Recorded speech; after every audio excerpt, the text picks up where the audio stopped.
Hello everyone, welcome back to another video. Today we're going to be talking about something on the channel that I haven't talked about yet, and that is getting a full laparoscopic, hopefully, hysterectomy here in a few days. I am scheduled for a full hysterectomy, which includes my cervix, my fallopian tubes, and my uterus, all getting evicted on March 13th, 2024. We haven't talked about it yet on this channel, and now we're going to do that. The reason I want to make this video is just to let you guys know that I am going to be going through this surgery. I've been really struggling the past few weeks, the past few months, and actually the past full year with other medical health problems. But I wanted to make this video to let you guys know why I'm getting the surgery and how I got approved for the surgery, because I know a lot of people are going to ask that question. There's a lot of stipulation in women's health about not being able to control what you want to do with your body, and I'm going to touch on that a little bit, how I got approved, why I got approved, all that kind of stuff, for anybody who wants to know how this is going down. So I do want to say that I am making a year-long video about a chronic illness that I've been working through since last year around the same time, that I have had a lot of medical complications and pushback and gaslighting and all that kind of stuff with. And we finally are, I think, coming around to the point where the diagnosis is finally coming through. I did my last really big test this past Friday, and they did say 4 to 6 weeks until they're able to interpret all the data from that and let me know if I am being diagnosed with the chronic illness that we have finally come upon as a medical team. And I'm hoping that I can give you guys that video very shortly. That's going to tie into play with this though, so I am going to touch a little bit about this, and I have mentioned it several times on the channel as well. So hopefully that will be coming out as well, but right now we're talking about hysterectomies. So I am getting a hysterectomy, and the first thing I want to talk about is the thing about why, my complications, all that kind of stuff for anybody who wants to know. So if you are somebody who doesn't enjoy talking about that time of the month, you're a family member who doesn't want to know these things, I don't care. Feel free to watch it. It doesn't bother me at all. Your friend, whatever. I don't care, but if you don't want to know about that type of stuff, either skip forward or just click off the video and watch something else. But you guys know I'm an open book. I don't care who knows. I'm going to talk about it because talking about it is going to help somebody else somewhere. And if even one person can be helped from this video, that makes my heart happy. The medical complications. Why am I having a hysterectomy? Why did I seek out a hysterectomy? All of that stuff. So I have always had, first off, I was a late bloomer. I don't know if that's going to affect anything, but if anybody wants to know, I was a late bloomer. I have always had these miserably long cycles. I've seen a lot of other videos where people are like, my cycle is so long and it's so heavy and all this stuff. And then they go on to say their cycle's like 7 days. And I'm like, I thought 7 days was normal. I guess maybe it's not. I don't know. Right now, my cycles are 16 to 22 days of bleeding and 4 to 6 days of no bleeding before I start back up. That's what my cycles are. I have to wear those big purple overnight pads. Like, let me show you. I'll be right back. Okay, get my blanket all situated. I have to wear these. These are the overnight pads. Let me just show you. Hopefully, coming around here soon, I won't need to use them anymore. Okay. This. Do you see this? Do you see this? Do you see this? I don't even know if you can see it because of the thing here. Let me take this off. The wings on this thing. Look at this. Okay, do you see that? This is supposed to last overnight, like 10 to 12 hours. I have to change this every 1, 2 to 3 hours, depending on what day it is. It's not normal. I cannot wear tampons. I can't do anything. They soak up immediately and they fall out. So I have to do this every 2-3 hours normally. Overnight, if I don't wake myself up to change this, like every hour and a half to 2 hours, I will wake up in a puddle of blood. Right? Okay. Got that. Okay. This is, depending on if I have a 16 to a 22 day cycle, this will last 10 to 14 days of this every 2-ish hours, right? Not normal. The doctors tell you to go into the hospital, but if I were to do that, I would be in the hospital pretty much my entire life except for about a week. out of each year. Like I'm totally reversed on this cycle right now. The other days I have to wear like a normal heavy flow pad until like the final day where it just kind of stops all of a sudden.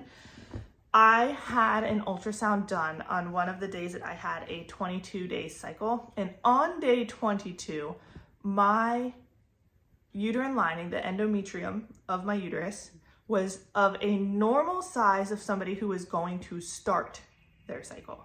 That's how thick it still was. After shedding for 22 days, it was that thick, right?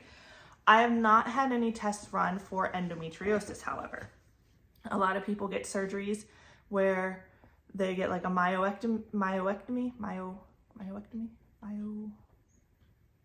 I don't know. It sounds weird saying that. It feels wrong, but I think that's what it's called. Where they like remove parts of the endometrium from like areas it's not supposed to be, or they like people get fibroids, they have fibroid removal surgeries, which are not any easier than getting a hysterectomy. I haven't gone through the testing for that yet because every time we wanted to pursue that, I either had a kid or COVID hit or whatever. So at this point we're like, forget that. There's no need to go through it because the amount of bleeding and the amount of cramping I have is insane. So that brings me to the cramping. I had all 3 of my kids induced. It wasn't even like a natural thing here, right? Induced. My first was with Cervidil, which is the worst thing I've ever experienced. The other 2 were with Pitocin, and I was not allowed to have an epidural because I had back problems. So all of the like the blood vessels and the veins and the nerves and everything in my back at the insertion point were all like jumbled up there. So I met with the anesthesiologist before my first daughter, and then he actually came in to see, since I was like in labor, like hunched over and everything, if he could find a spot to insert the catheter for the epidural, and he could not find a spot to do it. So I was denied an epidural, and then I didn't even bother trying with the other 2 because I already knew I wasn't allowed to have one. So I have gone through 3 induced labors with no pain medication. And the amount of pain I'm in right now is like half of that. Parts where like people already have epidurals, I am walking around every single day of my life in that amount of pain. And everybody else, I mean, my family understands, but like the outside world, they don't understand. They think you're making it up or whatever. It's like, I'm living my life that way. You're just gonna have to deal with the fact that I'm in pain right now, and I can't go out to lunch with you, or I can't, whatever. I'm gonna miss things because I am hurting. And this past like 2 weeks has been so bad. And I don't know if it's because I just had testing for the other chronic illness or whatever, but I've also been experiencing esophageal spasms, which is right here. And I've talked to people who have had heart attacks and experienced this. The doctors say it feels like a heart attack. And the people who have had heart attacks that I personally know that have had this have said that they have mistaken it for a heart attack several times. So not only now am I walking around with the cramps, I'm now also walking around with the esophageal spasm issue. That makes me feel like I'm having a heart attack, which has been lasting about a week now. And I don't know if the 2 things are related. I don't know if the testing I did last week has flared up the esophagus. I don't know. But at this point, the amount of cramping I'm having in that area is starting for me to think that I'm having larger issues now than I thought, and that they're connected. I don't know, could be, not really sure. So this is really a big quality of life issue, but that amount of blood loss and iron loss and all kinds of stuff is something that heavily impacts this chronic illness that they're working through as well. So those 2 things can be correlated, and this is being deemed medically necessary, but it, also for quality of life reasons. So that is why I am having a hysterectomy. Now, the other side people are asking about is, how do you get approved for a hysterectomy? So there's a lot of these things like, oh, it's my body, I should be allowed to do whatever I want. The problem with this is, just like any other major surgery, now like if you're having like minor stuff done, you're having cosmetic stuff done, obviously you can do whatever you want. This is considered a major surgery. So there's a lot of people that are super angry with like, I just want to get it out because I don't want to have a period anymore, and I don't want kids, and I don't want it anymore. And the doctors aren't going to do it for that reason. And it's just because of how major of a surgery it is. My estimated total for this surgery so far without insurance is $60,000. It's not just a small procedure. They're either cutting you open like a C-section, which is a life-saving surgery for two people. Most of the time, that's a life-saving measure to have a C-section. Like, you can't just be like, oh yeah, I feel like having a C-section and go get a C-section. Like, they're not going to do it. It's a life-saving operation. Just like an open heart surgery or anything else. Like, you can't just go to your doctor and tell them you want your appendix out if you're not having appendicitis. They're not going to do it. It is a major surgery. It is very invasive. So there's a lot of people out there that are really agitated and angry that they can't just go get their uterus removed when they want it removed. It's going to be like a 4-hour long, very invasive surgery with a 4-month to 12-month recovery. Some people are on bed rest for months. Your other organs can get punctured. You can go into sepsis very quickly if that happens. You could die. It's not just this easy peasy surgery, right? So on that sense, like, it makes a lot of sense that they're not just going to take it out, but because of that, they get a lot of hate. Like, oh, they're not going to let me do what I want with my body, but it's for protective reasons. Like, I agree, if you want to get it out, go get it out. But at the same time, like, don't put yourself through that surgery, because if you just want it out to not have a period or not be pregnant, there's other things you can do before getting it out. So for somebody like me, or somebody with endometriosis, or somebody with all the cramps and complications, fibroids, whatever, you can get approved for them medically, which is what I did.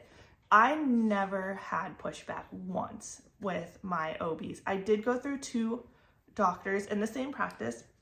The first doctor I went through, no problem, didn't ask any questions, was like, yep, you need it medically. We see all the proof that this thing needs to come out.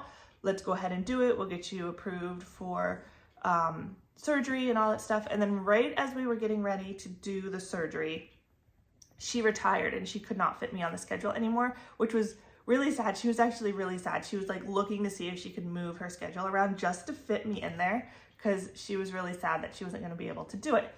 So then I had to wait for the new doctor to come in, and the new doctor came in, and she was really super sweet as well. She ran through all the papers and everything, and she's like, yep, let's go ahead and do this. However, I had severely underestimated what was all going to happen in that surgery, so I signed myself up for the Dopey Challenge at Disney again, and that would have cut into the recovery time of the surgery. So I was supposed to have the surgery last fall. Couldn't do it. We had to wait until I was done running and then rerun all of the pre-op papers and all that stuff. So in January, we were going through, we were doing all the testing, all the blood work, all the ultrasounds, everything I had to do in order to get to the point of approval. And because of my chronic illness is also considered a cardiovascular issue, I had to go through extra steps of approval to be approved for sedation and surgery through a cardiovascular team. So we went through all of that. I've had 2 EKGs done in the past like 2 or 3 weeks now. All the blood work and everything is done and approved. The only thing I have left to do is go take a pregnancy test. And if that shows up positive, that's a problem. They're not gonna like take your uterus with a child inside of it out of you. So you can't do that. So you have to take the pregnancy test 1 week before or within that week of the surgery. And then there's a lot of prep work you have to do. You have to like shower with all these wipes and take these medications and all kinds of stuff. So I'll touch on that in another video.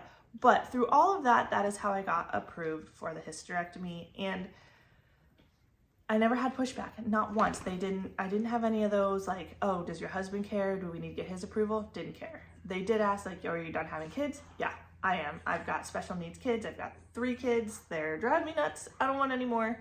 I love them. I do love them, but they're driving me nuts, right? So I'm not in a position where I can have more. I don't want any more. I can't foresee myself wanting any more. If I did, I'll pursue adoption. They asked a lot of like those questions, like you're done having kids, all that kind of stuff, but they never asked like what my family thought. They never asked if they thought my husband was okay with it, because honestly, none of that matters. Like, obviously my husband's okay with it. We've talked about it. Like, you know, we're done having kids. This is something that like both of us know has to happen. Even if we didn't have any kids at all yet, this is something that has to happen. It's not like I'm taking the easy way out here. You know, this was like the last ditch effort. I've been on medication for years before the kids, everything trying to fix this problem. We're to the point it can't wait any longer. It has to come out. So we would have made the same decision anyways had we not had kids.